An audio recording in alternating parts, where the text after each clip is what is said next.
Hey guys, this is Robert introducing Ira and his deck of Clown control.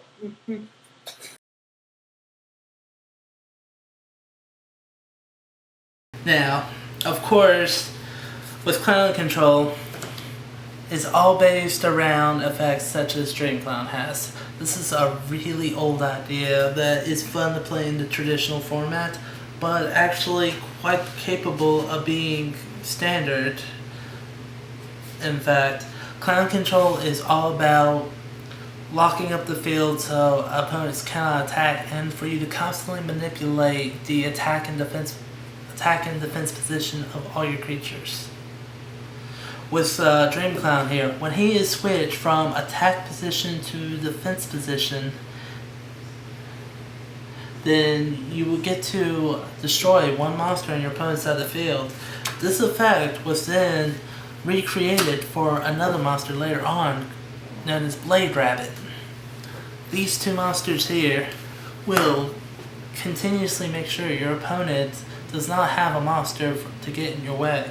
You'll be swinging with little tiny creatures, but that's okay because your opponent's not going to have anything to block, so all these are going to be direct attacks. Also, if you notice, Dream Clown and Blade Rabbit both have really low attacks, so not even Bombless will be able to stop them. Back in this format, you would have had to worry about Trap Hole with Dream Clown, but hey, when was the last time you seen a deck run Trap Hole? Plus, Rescue Rabbit says that hole doesn't go deep enough for it. With a 400 attack points there. Now, with other creatures that you'll be running in this deck, you'll be running some that will help you with searches and others that will help you with more popping. One of my old favorites, Swarm of Scarabs. You have to flip summon this guy in order to pop a monster on the field, but then he can flip right back down. If you let your opponent attack into it though, you're not going to get its effect off. But he's pretty nice on reusable popping. Swarm of Locust. You gotta deal with that back row there, because if you flip up Swarm of Scarabs, your opponent's going to activate Torrential. Same thing will happen with Locust, but you get to take another spell trap card down with you. So keep that in mind. You gotta get rid of that back row. Spirit Reaper, Marshmallow. Two monsters that cannot be destroyed by battle. If you can't get your control set up, then set these guys out. They'll be taking all your blows for you until you figure a way to get your field set up. Only available in the traditional format is Sagin. He can search out for most of your for every monster in your deck except for two. Magician of Faith. This girl right here is going to bring a spell card back from the grave to you, which is going to be very vital. You can now run 3 of this. I put this deck together when she was banned, so for a traditional format. So running more than one copy of her is not a bad idea. Snipe Hunter. Discard a card, target one card on the field, roll 6-sided dice. As long as it's not 1 or 6, you're going to destroy it. Back row hate all day, my friends. Back row hate.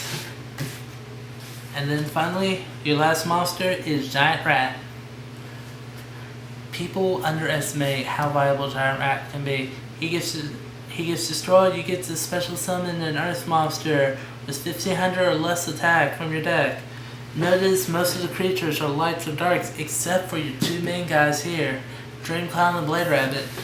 Think about it, folks. Giant Rat isn't dead. He's just overlooked. Now, field setup to control your monster's attack position, defense position. Start off with Stumbling. This is going to kick your monster's effects right off.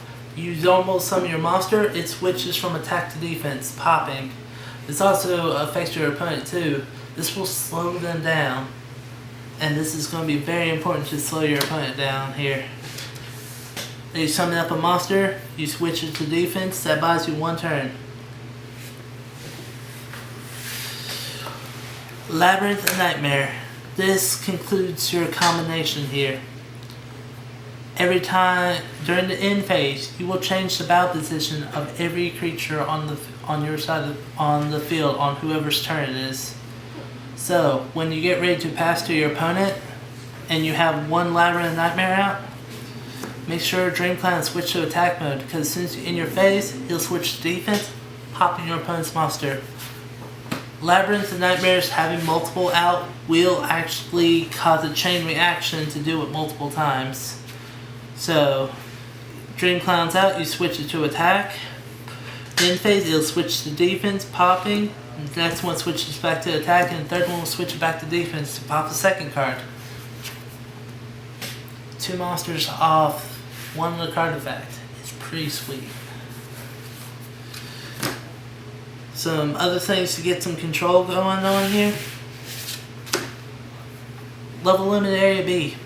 Level 4 or higher cannot attack. Gravity Bind. Level 4 or higher cannot attack. Messenger of Peace. Monsters with 1500 or more attack cannot attack. And guess what? You have one creature with 1500 attack. That's the highest you go. Clog up your opponent's field with the Dominant Trio, because every time one of these tokens die, they're going to take 300 points of damage. Get a little bit of burn, also clog up the field, keeps those pesky zeals away.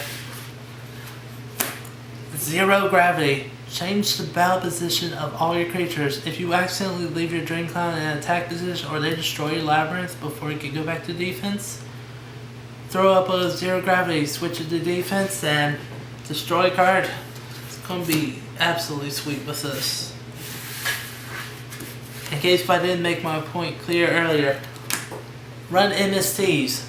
Run a place that if you can, hate on that back row. That is going to destroy your deck. Monsters, not so much. Stumbling is going to switch them to defense. Labyrinth is going to confuse the hell out of your opponent until they get the clue.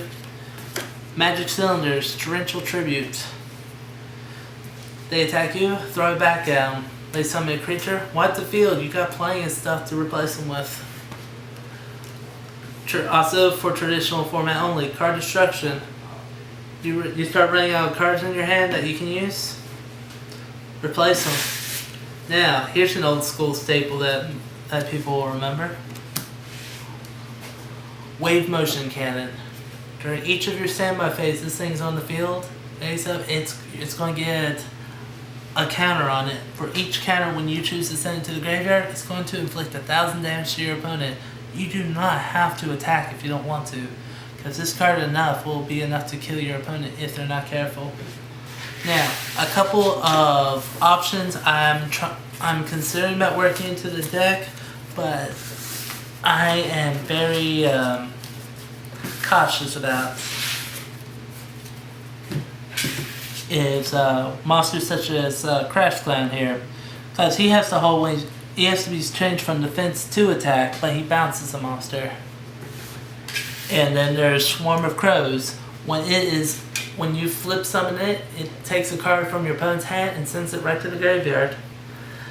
I'm worried about this one because it's a 5-star creature, and tributing is something to be concerned about. Crash Clown here, it's hand control, not a bad idea.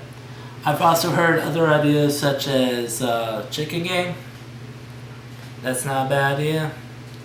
But I like the build the way it is so far, but I'm still considering these guys.